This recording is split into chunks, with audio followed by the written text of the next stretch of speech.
When we found out we had gotten the contract to do Myst 3, I mean, it was such an overwhelming honor.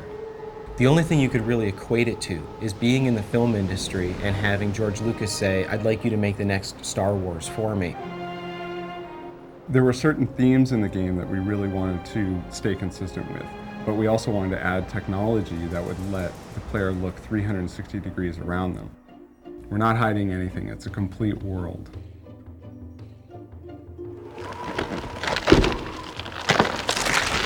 To say that we had a lot to live up to is a horrible understatement. There are millions of people that have played Myst and Riven. There are millions that have such high expectations of what Myst 3 has to be that it's almost daunting.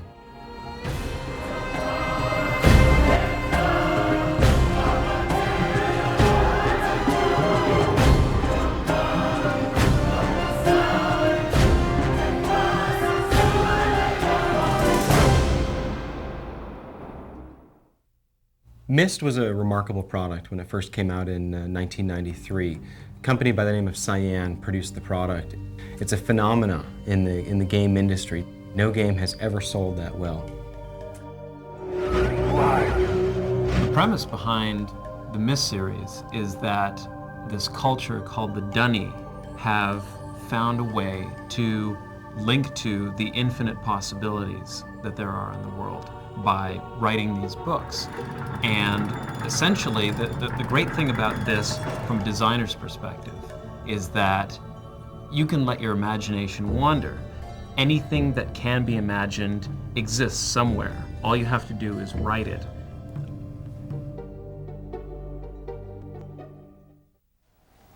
Atris, is that you?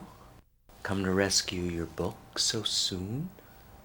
The really early decision that we made was to try to create a story context that would really offer us the opportunity to create a lot of deliberate puzzles. The lesson age concept gave us a great foundation to start from.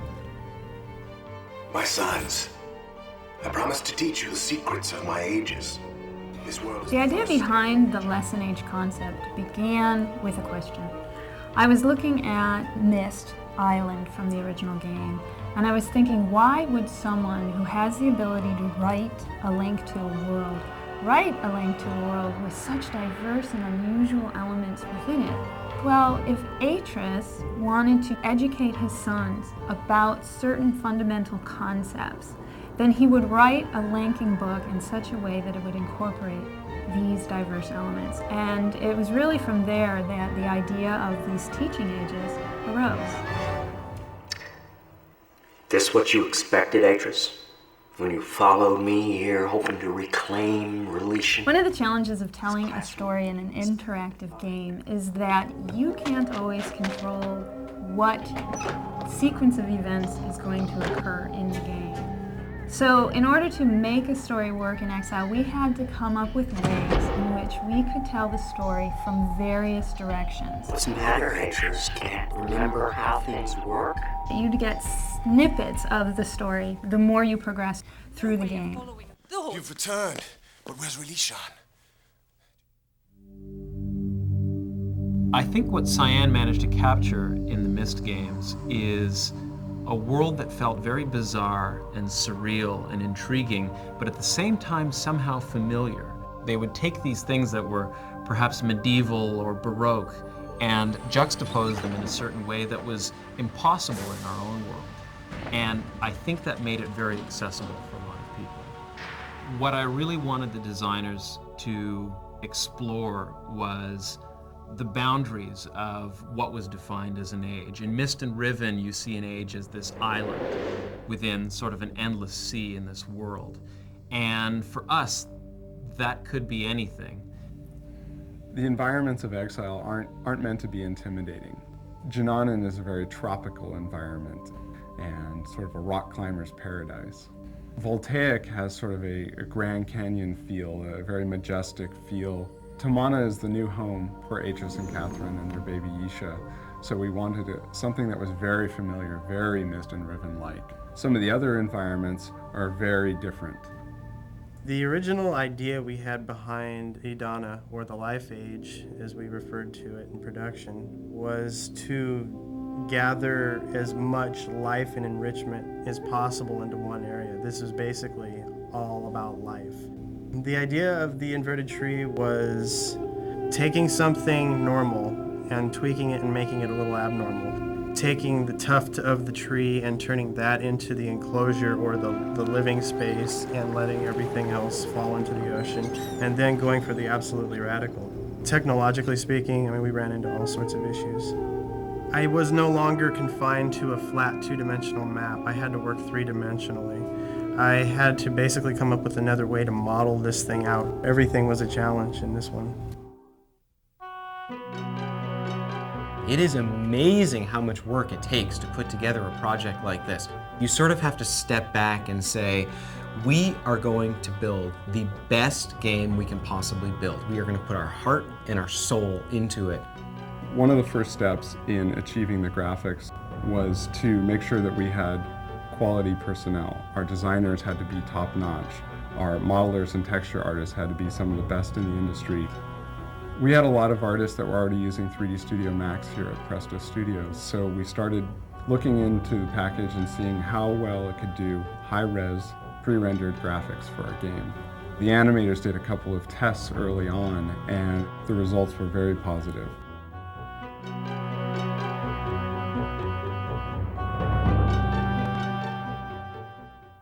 The first challenge I faced on the Age of Junanan was building the terrain. I started out with a low poly proxy surface, which let us mask things in really quickly. Then I took that and subdivided it down with a subdivision surface technology in Max called NURMS. Basically what this does is takes this kind of square, flat, low poly surface and smooths it out so it looks nice and smooth and organic. The next step of the process is to paint custom displacement maps for each of the pieces of geometry that will be in the terrain. And so what that allows us to do is actually paint the geometry instead of having to hand model every crease and bump and edge that goes into all this complex rock and terrain. One of the last things that we do when we're working on Myst 3 is something that we've kind of dubbed the Greeble Pass. We go ahead and go through the entire age and add things like grass, weeds, debris, just the kind of things that bring the age to life.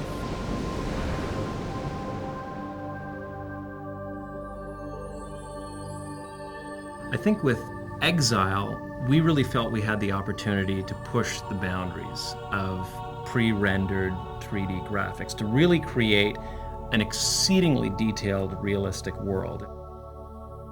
What I really wanted the textures to provide for the player was that connection to the real world. The texture artists had a fairly large resource to draw from in the library that we've created over the last 8 years of developing photorealistic adventure games. But for Exile, in fact, we really found that the things that we were doing were so different that we needed to find new source material for almost everything that we did. The most difficult thing was to create textures that you couldn't really find a source for, but that had to look realistic. An example of that was the giant tusk building in Junanan. That texture had to be very recognizable as being sort of a bone-like structure, and yet the scale of it was just absolutely immense. And that texture had to hold up both from a distance without repeating and up close where you could see every little bump and crack in it.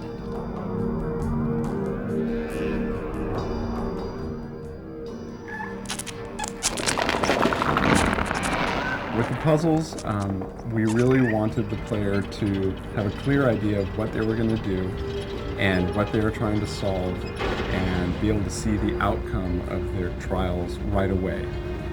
We decided to do prototypes very early on.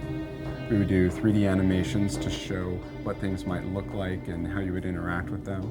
Or we'd do things in Director where we would actually script a puzzle and you'd be able to solve it there on the computer before it was visually beautiful. One of the things that we really felt we needed to do was to educate the player and prepare them for the challenges ahead. A lot of the ages are filled with things that you've never seen before, and we can't expect players to be able to look at them and just through their design be able to figure out what they do. When they approached a puzzle later on in the game, we wanted them to have something in the back of their mind, something that they had seen before that they would intuitively relate to the challenge that was placed in front of them. Great example of this was the Venus flytrap in Savidro's lair at the bottom of the tower in Janane. It served a story purpose in showing the development that Savidro had put into these traps that he had laid for Atris, but at the same time it gave us a way of foreshadowing the puzzle that was to come.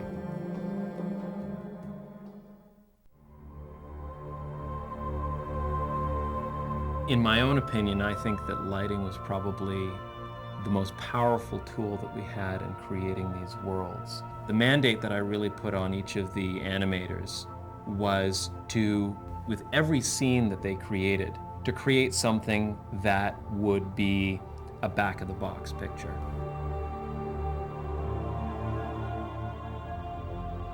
After Riven, I think players had an expectation of having more life in a Myst world. With the Squee, we saw a great opportunity to have a puzzle by manipulating that creature. The first step of my job for realizing the animation of the Squee was to build the model. Once I've got a good wireframe mesh built, then I go ahead and build the material that tells the surface of the Squee how it should react to light. The last part of that is actually building fur. We actually have a little plugin in Max that models each individual hair on the surface of the Squee. Once everything is in place, then I go ahead and build a virtual skeleton that will sit inside the Squee, which is what I animate.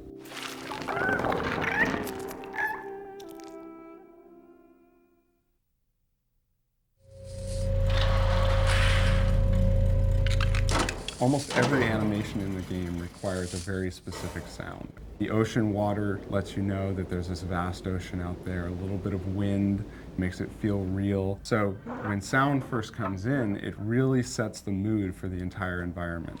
Creating a sound effect, because of the meticulous detail in Exile, it's never quick. Organic sounds are very difficult to create because of the tools that I'm using. But on the flip side, a mechanical sound is much more involved. Some of the sounds that I use in, for instance, the observatory are extremely mechanical. Every process within that observatory is powered by this huge clock-generating, mechanical, looping, rhythmic thing. The elements that I put into this sound, I mean, there's probably 50 or 60 playing at any time. Speed. Real concern and action. Atris usually doesn't keep people waiting here this long.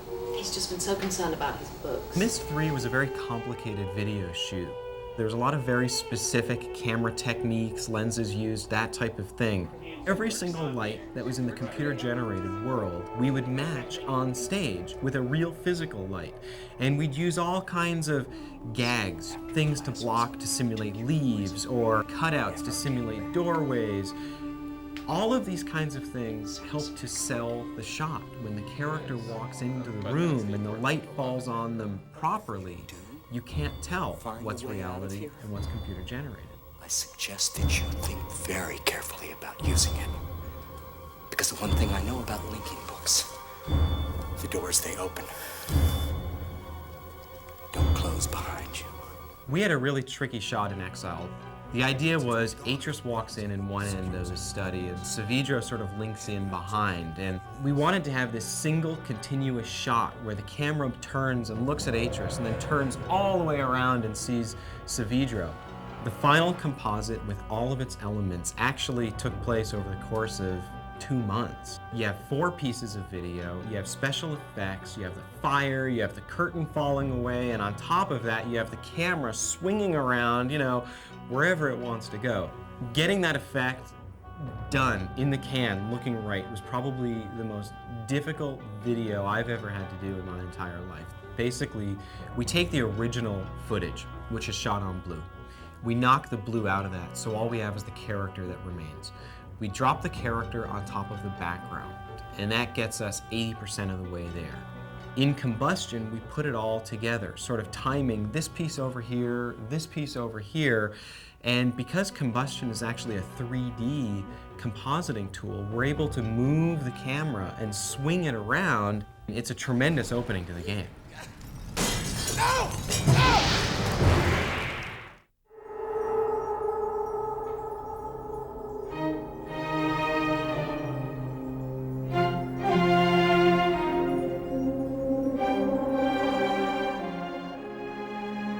The most challenging aspect of doing a score like Myst 3 is that you really don't get a chance to see the game until very near the end, and by that time your music's written. I began to develop themes very early on. The main character has his own theme, and he has sort of a dark and a light side to his personality, where you have the really dark, tortured guy, and then you've got, you know, his sort of childlike self with a boy soprano, actually singing the exact same music, but it takes on a whole new meaning.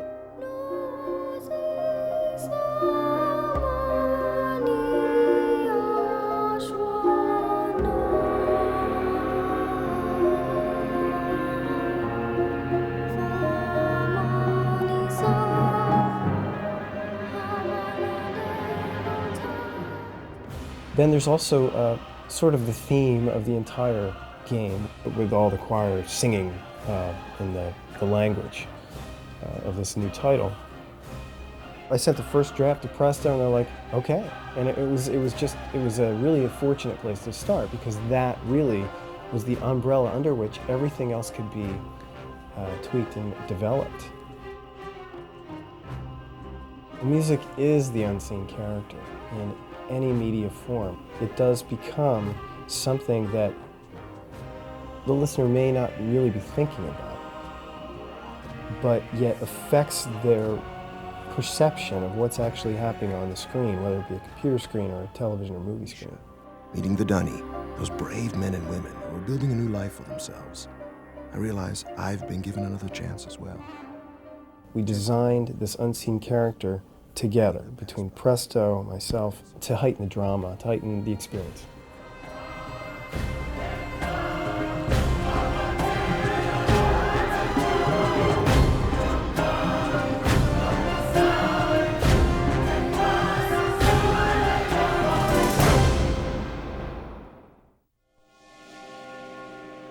Myst and Riven presented all of their images as sort of a slideshow. There'd be a single image and then you'd click and see another image.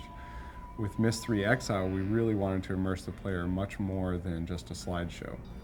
So we sort of combined the pre-rendered graphics with the technology of real-time 3D, and the player is able to see beautiful photorealistic graphics, but look 360 degrees around them and have a lot of freedom of movement. We call it Tamana. We moved here after H has finished writing Release. One of the big breakthroughs for us was finding a way to place movies and animations in the scene in such a way that they would continue to play no matter which direction you were looking. You could be looking up, down, sideways, continue to pan around and around, and the movies continue to play. You know, this trip is exactly what Atris needs right now. That's something that you couldn't do in Myst and Riven. This is really a step in technology for us. Well, the water technology in Exile, we wanted to do something a little different and a little better. We wanted to do more than just squish the pixels to the left and to the right or up and down.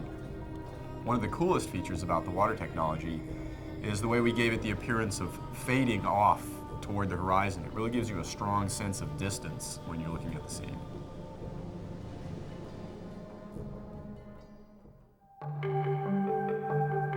The most exciting part for me is being at the end of the chain and actually being able to get my feet wet, programming some of the things in the game. The building of the worlds probably takes one person a month or 6 weeks per world. It's fairly easy to get the navigation working and the animations in, but the implementation of the puzzles is usually the challenging part. In a real-time game, the graphics are drawn every frame, maybe 30 frames per second while the player is playing. But because Exile is a pre-rendered game, that means we're generating the graphics much earlier and they're fixed. We have to account for all the possibilities. This sometimes causes quite a headache for all the people involved because a puzzle may have 60 to 100 to 200 different possibilities, all of which have to be accounted for before the player plays the game. It was pretty amazing to see the first environment come together in the game. All of the different parts that had gone into it and we'd reviewed for months and months suddenly came together, and we were actually able to experience the environment as a player would. This is about as close to virtual reality as you might get. The greatest thing about Exile is I really feel that we achieved everything that we set out to achieve. We have a great game that sits as the sequel to Myst and to Riven. It is true to the story. It is true to the characters. The ages are beautiful. I think people are going to remember this game for a long time.